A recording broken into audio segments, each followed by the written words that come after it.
નમસ્કાર, જય દ્વારકાધીશ બધાને. દ્વારકાની આ નગરીમાં અમે ઉપસ્થિત છીએ ને આપ જોઈ રહ્યા છો કે ગઈકાલથી કેટલો વરસાદ હતો.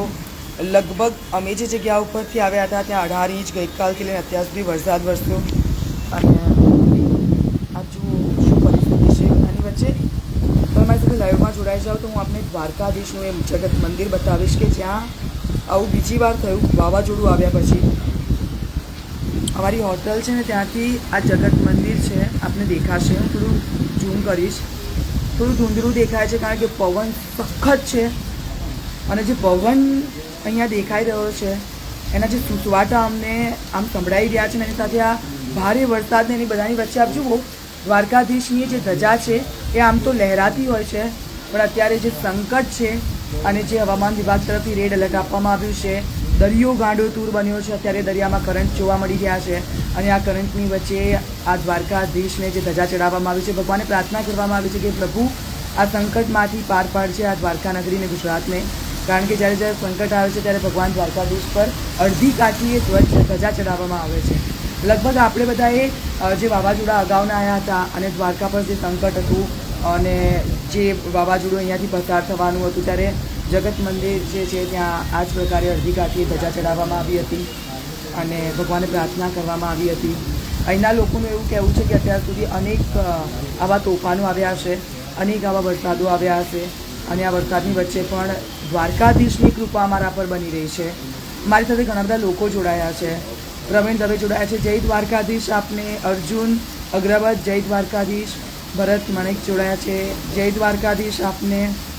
પ્રવીણ જોડાયા છે, રમણીક જોડાયા છે, હર્ષિંગ જોડાયા છે, ભરતભાઈ જોડાયા છે, ઉમેશભાઈ જોડાયા છે, કે સિહોરા જોડાયા છે. જય દ્વારકાધીશ આપ બધાને. પણ આપ જુઓ લગભગ મારો અવાજ આપને નહીં આવતો હોય અને હું આપને ગઈકાલથી લઈને અત્યારની જો વાત કરું તો મોડી રાત્રે અમે લોકો અહીંયા 12 વાગ્યાની આસપાસ પહોંચ્યા હતા.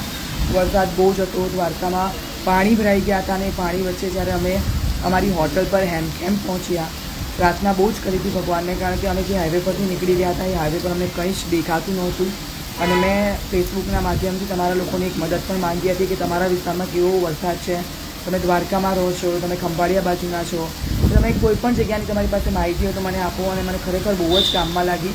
તમારા બધાનો ખૂબ ખૂબ આભાર હું વ્યક્ત કરું છું કે કાલે મને એટલી મદદ મળી હતી. જે પ્રાર્થનાઓ તમે અમારા માટે કરી હતી, અમારી ટીમ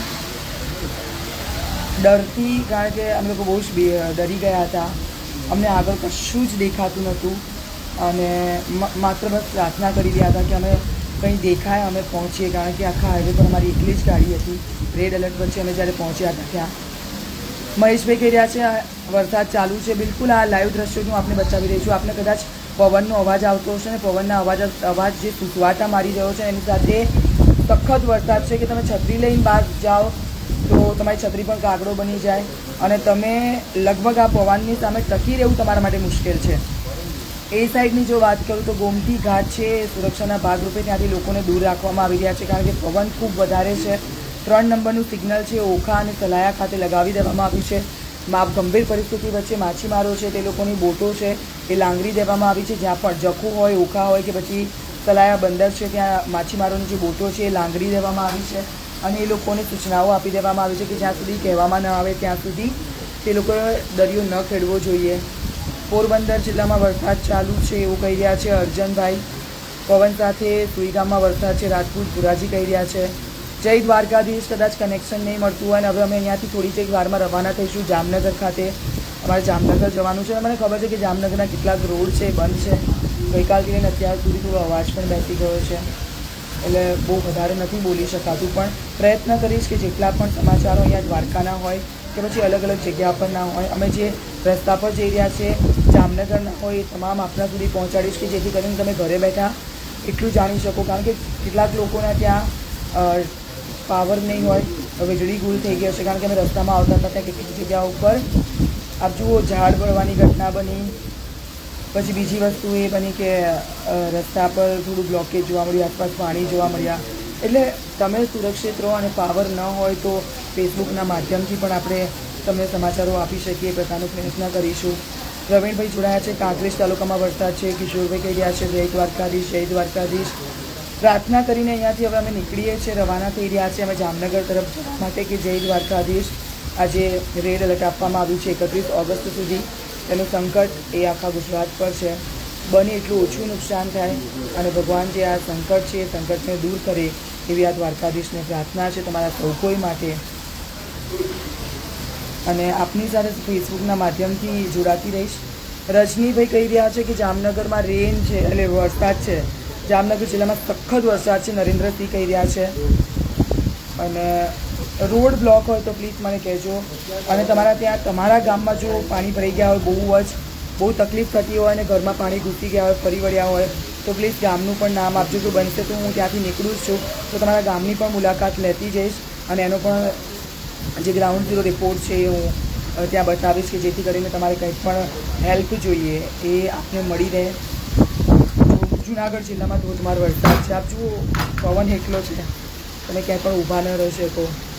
પવન સખત વરસી રહ્યો છે. અને અમે જામનગરના રસ્તા પર જઈ રહ્યા છે હવે, અને ત્યાંથી જેટલા પણ રસ્તા બ્લોક હોય એની માહિતી તમને સતત ફેસબુકના માધ્યમથી અમે આપતા રહીશું. અને હવે મને રજા આપો, અમારે નીકળવું છે. મળીએ અને આપ સૌને જય દ્વારકાધીશ.